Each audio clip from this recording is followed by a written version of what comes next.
Horrific attack happened recently in Tunisia. 38 people killed, specifically struck Britain very, very hard because there was 15 British tourists there. People are outraged by it, as they should be. We're all outraged by it. And one particular picture of the attack, because it lasted so long, it lasted half an hour, got some people even more angry.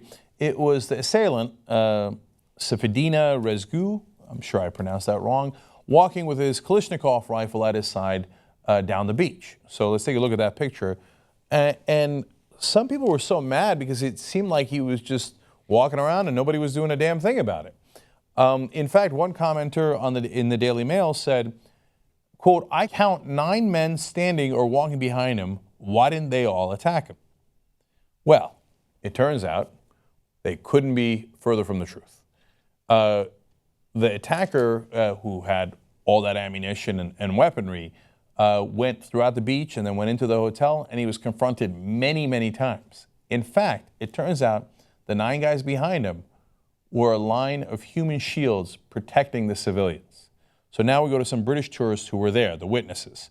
John Yeoman said, "Those in the background formed a human shield to protect another hotel. They are not watching. They saved many lives." So it wasn't even their own hotel. It wasn't like their employer made them do it. In the midst of this bloody attack, 38 people dead, they were courageous enough to say, if you're going to try to kill more people, you're going to have to come through us. In fact, let me go to Mrs. Yeoman, another witness here. He said to this couple that they were telling the gunman, "You'll have to get past us, and we're Muslims." So telling the attacker, who was obviously a fundamentalist Muslim, you're going to have to kill fellow Muslims if we want to get to the foreigners. Mrs. Yeoman continued, "They'd actually made a human barricade. You're not going to get past us. You'll have to kill us." We go to a third witness, Ian Symes. "I'm with you. Was on the beach at Palm Marina. Whilst we were running to hide, hotel staff were running out to help. Very brave." And finally, back to Mrs. Yeoman. "Everyone seems to think," she says, "it's the Muslims, it's the Muslims. But it is not. It is not their way. There are no words to express how grateful we are to them," referring to the staff that served as human shields for the others so that they would not get killed.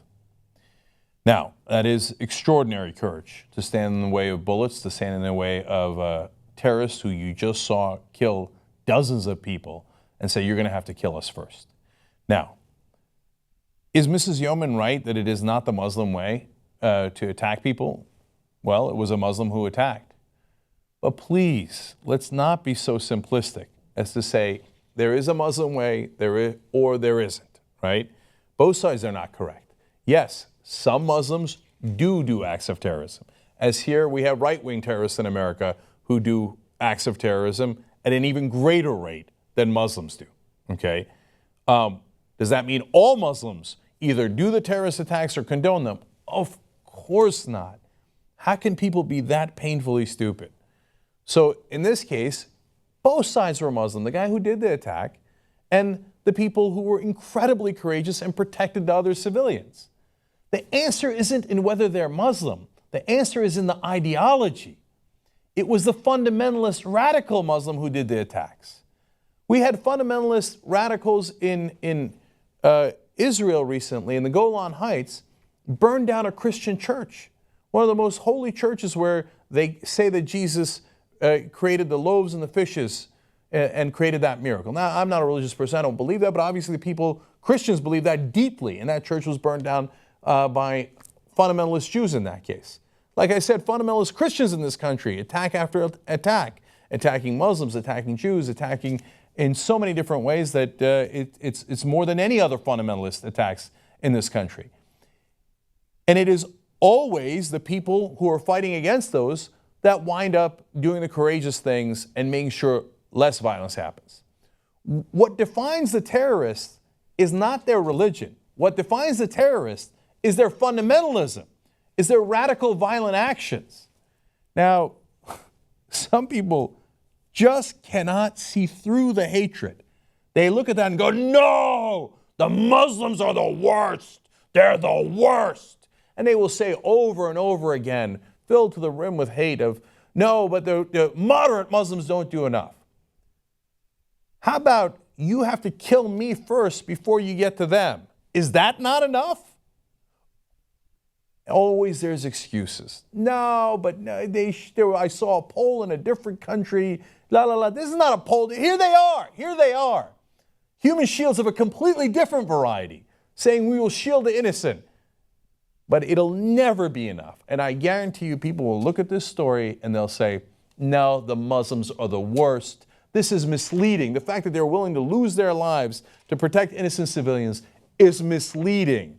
And in reality, I don't care how many fundamentalist attacks there are across the world, I'm going to classify one religion as the worst of the worst, and I'm going to pick on them no matter what they do. Guaranteed that'll be the reaction. Any way you slice it, the guys on that beach that protected further civilians from getting killed couldn't be bigger heroes. And the guy who did the shooting obviously couldn't be a bigger villain. For God's sake, Allah's sake, everybody's sake, let's accurately diagnose the problem so that we have a better chance of fixing it. Don't just strike out in your blind rage and make the problem worse. You don't know how you can counter the problem unless you know what the problem is. And if you go around blaming all Muslims, well, you're going to make the problem worse, not better. But I'm asking people to be reasonable, probably a bridge too far.